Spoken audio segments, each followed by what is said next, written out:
ಸಮರ್ಥ colony Suresh Sangli ಅವ್ರ ಮನೆಗೆ ಬಂದಿದ್ದೀನಿ. ಈಗ ಒಂದೇ ಪಾಯಿಂಟ್ ಹೇಳ್ತೀನಿ, ಏನಂತಂದ್ರೆ ಈಗ ನಾನ್ ಸ್ವಲ್ಪ ಸಮಾಜಕ್ಕೆ ಕೆಲಸ ಮಾಡ್ತಾ ಇದ್ದೀನಿ.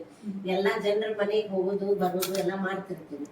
ಅದ್ರೊಳಗ ನಿಮ್ ಮನಿ ಒಳಗ ಸ್ಪೆಷಲ್ ಏನಿದೆ ಅಂದ್ರೆ, ಮಗಳು ಡಾಕ್ಟರ್ ಮಾಡ್ತಾ ಇದ್ದಾಳೆ ಅಂದ್ರೆ, ಇಬ್ರು ಮಕ್ಕಳು ಡಾಕ್ಟರು, ಬಟ್ ಇವತ್ತು ಮಗಳು ಇದ್ದಾಳೆ ಮನೆಯಲ್ಲಿ. ಇನ್ನೊಬ್ರ ಮನೆಗೆ ಹೋದಾಗ ಒಂದ್ ಮಗಳು ಡಾಕ್ಟರ್ ಇದ್ರೆ ಅವ್ರು ನಮ್ ಜೊತೆ ಇಷ್ಟು ಟೈಮ್ ಕೊಡ್ತಿದ್ಲ ಇಲ್ಲೋ ಗೊತ್ತಿಲ್ಲ.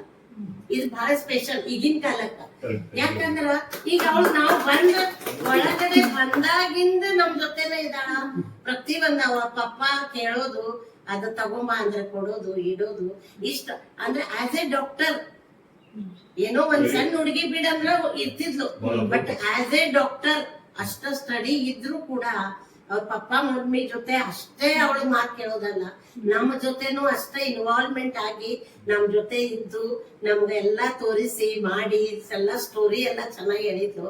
ಇದು ಬಹಳ ಸ್ಪೆಷಲ್. ಯಾಕಂದ್ರೆ ಆಸ್ ಎ ಡಾಕ್ಟರ್ ಯಾರು ಟೈಮ್ ಕೊಡೋದಿಲ್ಲ. ನಮ್ ಸ್ಟಡಿ ಅಂತ ಅವ್ರ ರೂಮ್ ನಲ್ಲಿ ಇದ್ ಬಿಡ್ತಾರೆ, ಅಲ್ಲೇ ಇರೋದು, ಓದೋದು, ಮಲ್ಕೊಳ್ಳೋದು. ಬಟ್ ಅವಳದು ಒಂದು ಕ್ಯಾರೆಕ್ಟರ್ ಎಷ್ಟು ಸ್ಪೆಷಲ್ ಇದೆ ಅಂದ್ರೆ ನನ್ಗೆ ಬಹಳ ಇಷ್ಟ ಆಯ್ತಮ್ಮ. ಹಂಗೆ ಅದೇ ತರ ಇರು, ಮತ್ತೆ ಒಳ್ಳೆ ಡಾಕ್ಟರ್, ಚೆನ್ನಾಗಿ ಡಾಕ್ಟರ್ ಆಗಿ ಪಬ್ಲಿಕ್ ಸೇವಾ ಮಾಡು, ಸಮಾಜ ಸೇವಾ, ಬಡವರಿಗೆ ಎಷ್ಟು ಬೇಕಷ್ಟು ಸಹಾಯ ಮಾಡಿ. ಎಲ್ಲಾರ್ದು ಬ್ಲೆಸ್ಸಿಂಗ್ಸ್ ಅನ್ನೇ ನಮ್ಗೆ ಕೆಲಸಕ್ಕೆ ಬರೋದು. ಅವ್ರು ಎಷ್ಟು ಬ್ಲೆಸ್ಸಿಂಗ್ಸ್ ಕೊಡ್ತಾರ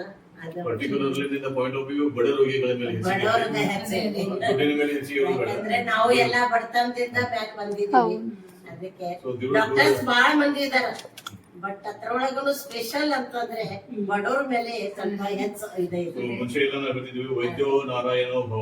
ಡಾಕ್ಟರ್ ಅಂದ್ರೇನೆ ದೇವರು. ಡಾಕ್ಟರ್ ಅಂದ್ರೆ ನಾವು ಕಣ್ಣಿಂದ ನೋಡುವಂತ ದೇವರು ಅಂದ್ರೆ ಡಾಕ್ಟರ್ ಅಂತ ನಾವು ಅಂತಿದ್ವಿ. ಬಟ್ ಈಗ ಸ್ವಲ್ಪ ಟ್ರೆಂಡ್ ಚೇಂಜ್ ಆಗಿದೆ, ಎಲ್ಲರೂ ದುಡ್ಡಿನ ಹಿಂದೆ ಕಲಿತಾರೆ. ಈಗ ಏನಾಗಿದೆ ಅದು ನೋಡ್ಬಿಟ್ಟನೆ ಹೇಳೋದಕ್ಕೆ. ಸೊ ನಮ್ಮ ಮಕ್ಕಳಿಗೆ ಕೂಡ ನಮ್ದು ಅದೇ ಮಾರ್ಗದರ್ಶನ. ಆಮೇಲೆ ಆ ಬ್ಲೆಸ್ಸಿಂಗ್ಸ್ ಏನಿರ್ತಾವಲ್ರಿ ಅದ್ ನಮಗ ಉಪಯೋಗ ಆಗ್ತದೆ. ಆ ಬ್ಲೆಸ್ಸಿಂಗ್ಸ್ ಅನ್ನೇ ನಮ್ಗೆ ಕೆಲ್ಸಕ್ಕೆ ಬರೋದು. ದುಡ್ಡ ಬರ್ತದೆ ಹೋಗ್ತದೆ, ಆ ಬ್ಲೆಸ್ಸಿಂಗ್ಸ್ ಆಲ್ವೇಸ್ ನಾವು ಇರೋವರೆಗೆ ನಮ್ ಜೊತೆನೆ ಇರ್ತದೆ. ದುಡ್ಡು ಕೊಟ್ಟರೆ ಬೇಕಾದ ಸಿಗತಲಿ ಜಗದು ಕಾನು, ಪಡೆದ ತಾಯಿಯನ್ನ ಕಳ್ಕೊಂಡ ಮ್ಯಾಲ ಮತ್ತೆ ಸಿಗುವಳೇನು, ಮತ್ತೆ ಸಿಗುವಳೇನು, ತಮ್ಮ ಮರಳಿ ಬರುವಳೇನು.